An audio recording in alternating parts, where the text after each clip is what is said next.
आज हम डिटेल में समझेंगे कि क्लासिकल कंडीशनिंग क्या होती है। एक 1920 में स्टडी हुई थी जिसका नाम है द लिटिल एल्बर्ट एक्सपेरिमेंट। तो इसमें क्या हुआ था, जॉन्स हॉपिंग यूनिवर्सिटी के प्रोफेसर डॉक्टर जॉन विवार्सन और उनका एक स्टूडेंट एक लर्निंग प्रोसेस को आजमाना चाहते थे जिसको कहते हैं क्लासिकल कंडीशनिंग। क्लासिकल कंडीशनिंग वो होती है जो ह्यूमन को ऑटोमेटिक व्यवहार सिखाने में मदद करती है।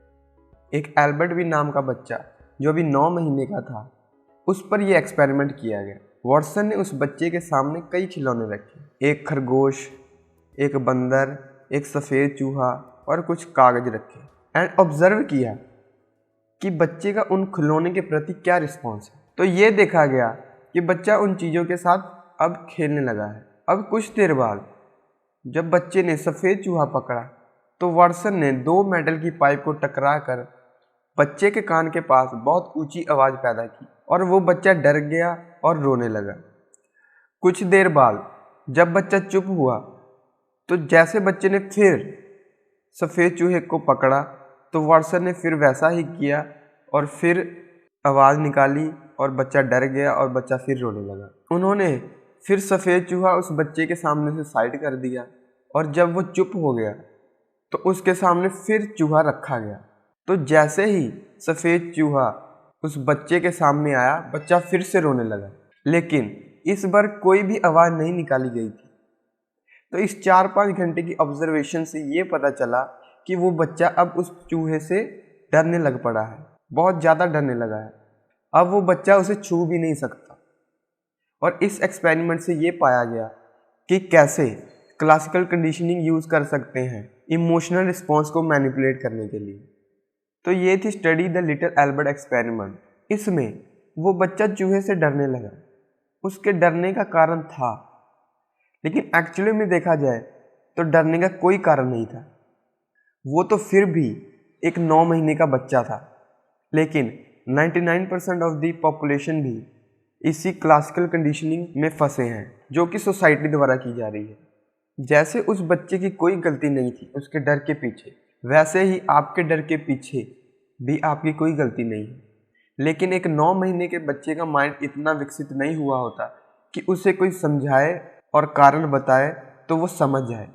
लेकिन आपका माइंड जरूर इतना विकसित हो चुका है, कोई आपको समझाएगा तो आप समझ सको कि आप भी कहीं ना कहीं क्लासिकल कंडीशनिंग के शिकार में हो। अब मैं आपको एक कॉमन क्लासिकल कंडीशनिंग की एग्जांपल बताता हूँ जिसको आप रिलेट कर सकोगे कि कैसे सोसाइटी द्वारा क्लासिकल कंडीशनिंग की जा रही है। जब भी एक स्टूडेंट अपनी 18-20 साल की उम्र में इस भेड़ चाल से निकलकर जब खुद के दम पर कुछ बड़ा सोचता है और उसे स्टार्ट करता है तो पेरेंट्स या सोसाइटी या दोनों ही उसके कान में जोर से आवाज़ करते हैं और उस आवाज़ से वो स्टूडेंट डर जाता है। वो आवाज़ें कुछ ऐसी होती हैं, तू पागल हो गया है क्या, तेरा दिमाग सही ठिकाने पर तो है, ये बातें फिल्मों में ही अच्छी लगती हैं, तुमने जैसा सोचा था ना एग्जैक्ट वैसा ही उस फलाने अंकल के बेटे ने सोचा था और उसने वैसा ही किया और बुरी तरह फेल हो गया। एंड देन वो स्टूडेंट डर जाता है और फिर से भेड़ चाल में शामिल हो जाता है। और अब क्योंकि उसकी क्लासिकल कंडीशनिंग हो चुकी है, अब उसे अपना गोल सोचने में भी डर लगता है और अपनी वो सारी ज़िंदगी ऐसे ही गुजार देता है। तो अब आता है वीडियो का मेन पार्ट, जो मैंने ये क्लासिकल कंडीशनिंग की एग्जांपल आपको बताई। क्या उसे ये सीख मिलती है कि उस लड़के को अपने पेरेंट्स या सोसाइटी की बात नहीं सुननी चाहिए थी और जो उसने सोचा उसे बिना किसी को बताए या पूछे अपने आप पे पूरा भरोसा करके उसे शुरू कर देना चाहिए था? तो आंसर है नहीं। असली लर्निंग ये है कि किसी की बताई बात को सुनो और उसे ना ही ये समझो कि ये बात सही है और ना ही ये समझो कि ये बात गलत है। आइदर एंड और की थिंकिंग से बाहर निकलो और खुद से एनालाइज करो कि आपके लिए क्या सही है और क्या गलत। और जब आप खुद से कोई फैसला लोगे डीप एनालाइज करके, तो उसी को कह सकते हैं हम कि आपने क्लासिकल कंडीशनिंग को बाईपास कर दिया है। अब इस लर्निंग को मैं उस स्टोरी के साथ लिंक करके आपको और सिंप्लीफाई कर देता हूँ। सपोज करो उस 9 महीने के बच्चे की जगह पर आप सब कुछ सेम हुआ। जब आपने भी उस चूहे को हाथ लगाया तो आपके कान में भी खतरनाक सी आवाज़ आई और आप डर गए, और ऐसा 2 बार हुआ। लेकिन आपका माइंड विकसित है, आपने एनालाइज किया कि ये आवाज़ एग्जैक्टली आ कहाँ से रही है। क्या सच में इस चूहे में से ही आ रही है? और आपने एनालाइज किया, आपने इधर उधर देखा और आपको वो प्रिंसिपल दिख गए जो आवाज़ कर रहे थे और आपको समझ लग गई कि ये आवाज़ इधर से आ रही थी, ना कि इस चूहे में से।